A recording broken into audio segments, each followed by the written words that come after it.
რომელ აუქციონზე ჯობია მანქანის ყიდვა? ხშირად swavენ ხოლმე ამ კითხვას, იცით რამოდენიმე აუქციონი არსებობს ამერიკაში. ძირითადად ორ აუქციონზე ვყიდულობთ მანქანებს, დაზიანებულ მანქანებს, ეს არის Copart და IA, ასევე არის Manheim დაუზიანებელი მანქანების აუქციონი, თუმცა Manheim-ზე დაწუხდება დაზიანებული მანქანები და კიდევ უამრავი სხვა პატარა აუქციონი.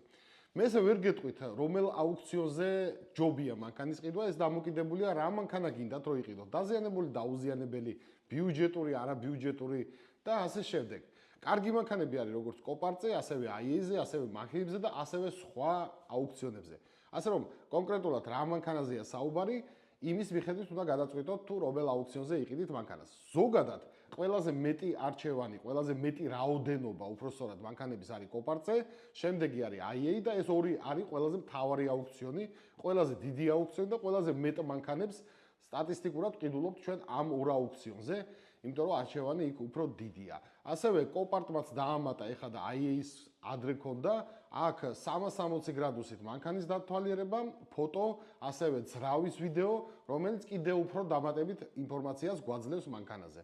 ასე რომ თქვენი გადასაწყვეტია რომელ აუქციონზე იყიდით, უფრო მეტი არჩევანი არის Copart-ზე, IA-ზე და დაუზიანებელი მანქანები Manheim-ზე. მე ბაჩი ვარ გორდეზიანი, ჩვენ ვართ კომპანია 2M Cars-ი, მანქანები ჩამოყავს ამერიკიდან, იაპონიიდან, საქართველოში. ვისაც გინდათ მანქანის ყიდვა, მოვაკითხეთ ჩვენ ოფისებს, ან დარეკეთ ტელეფონის ნომერზე, რომელიც მითითებულია პროფილის აღწერაში.